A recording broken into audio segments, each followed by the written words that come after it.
یہ جو فیملی ہوتی ہے نا، یہ تسبیح کی طرح ہوتی ہے.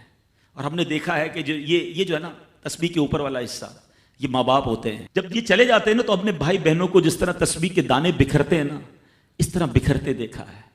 جب تک ماں باپ ہیں پہلے تو ان کی برکتیں لینا، اور جب یہ چلے جائیں نا تو یہ دانے بکھرنے مت دینا، جوڑ کے رکھنا اپنی فیملی. پلیز ویڈیو کو اسکپ مت کرنا. یہی تو پیار ہے زندگی میں.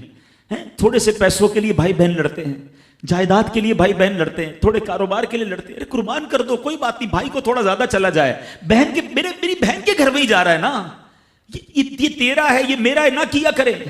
یہ گھر کی محبتیں آپ کو بہت ساری بیماریوں سے بچاتی ہیں. حدیث پاک میں آتا ہے جس کا مضمون ہے جو چاہتا ہے کہ اس کی زندگی میں اضافہ ہو جائے، عمر میں اضافہ ہو جائے، بری موت سے بچے، اسے چاہیے کہ وہ صلہ رحمی کرے. صلہ رحمی کیا ہے؟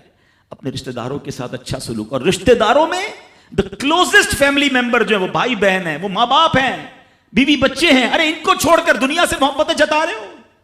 نہیں میرے پیارے اسلامی بھائیوں. تو اپنی بچیوں کے ساتھ اور اپنی بہنوں کے ساتھ بالخصوص اچھا سلوک کرنا. خوش نصیب ہے وہ بھائی جو بہنوں کا مان ہے، خوش نصیب ہے وہ جو والد جو اپنی بچیوں کے ساتھ اچھا برتاؤ کرتا ہے. بہنوں کی دعائیں بھائی کو بہت اوپر لے جاتی ہیں. خوش نصیب ہے وہ بھائی. اچھا ہمارے ایک اور نظام پتہ ہے کیا ہے کہ جب تک ماں باپ کے ساتھ رہ رہے ہیں تو چلے بھائی بہنوں میں پیار ہے. اب بھائی بہنوں میں شادی ہو گئی، سب کی شادیاں ہو گئیں اور ماں باپ چلے گئے، تو اب نارملی لوگ اپنی بہنوں کو اگنور کرتے ہیں. اب یار میں تو اپنی بیوی کو دیکھوں گا، اپنے بچوں کو دیکھوں گا، اپنی کمائی کو دیکھوں گا. نہیں، اب بھائی کا کام ہے کہ وہ والد کا کردار ادا کرے. بہنوں کو یہ احساس دلائے کہ تمہارے ماں باپ چلے گئے ہیں مگر تمہارے بھائی زندہ ہیں، ہر مشکل میں تمہارے بھائی تمہارے ساتھ کھڑے ہوں گے.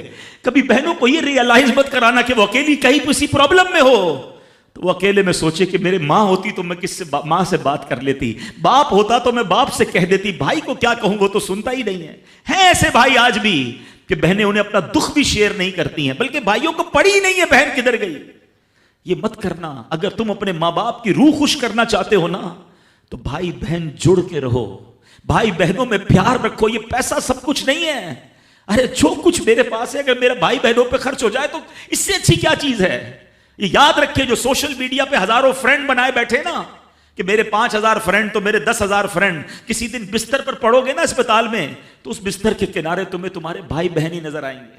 سوشل میڈیا والا تمہارا جو سارے دن چیٹنگ جس کے ساتھ واٹس ایپ پہ لگے ہوئے ہو نا گروپ میں، کوئی نظر نہیں آئے گا. جب تمہارے گھر میں کوئی بچے کا پرابلم ہوگا، آدھی رات کو اگر تمہارے گھر کوئی آ کے تمہیں دلاسا دے گا تو تمہارے بھائی بہن ہوں گے. بہنوں کو حقیر نہ سمجھنا، یہ ان لوگوں کے لیے بھی درس ہے. اسلام جب نہیں آیا تھا نا تو بہنوں کے حقوق نہیں تھے، ان کو کوئی ورثے میں حق نہیں دیتا تھا، بہنوں کی شادیاں نہیں کرواتے تھے. مگر آج بھی کچھ قبائل سنا ہے ایسے ہیں، آج بھی بدبخت کچھ لوگ ایسے ہیں جو بہنوں کے حق دبا لیتے ہیں. ارے بہنیں تو غم گسار ہوتی ہیں، بہنیں تو بھائیوں کا مان ہوتی ہیں. ارے بہنیں ہوتی ہیں تو گھر میں رونق ہوتی ہے. ارے بہنوں کو عزت دیا کرو، بہنوں کو پیار دیا کرو. اللہ کے حبیب فرماتے ہیں ایسا بھی ہوا کہ کچھ لوگوں کی ماں باپ جلدی چلے گئے، اب بھائی پر بہنوں کا بوجھ ہے. ایک صحابی کے بارے میں آتا ہے ان کی 6 یا 7 بہنیں تھیں اور سبحان اللہ وہ اپنی بہنوں کو انہوں نے پالا، اپنی بہنوں کو باپ بن کر پالا. ان کے بالوں میں کنگھی بھی کرتے تھے. اور جب بہنوں کی شادیاں ہو گئیں، بہنیں بڑی ہو گئیں، اپنی شادی تاخیر سے کی اور شادی بھی کسی بیوہ سے کی.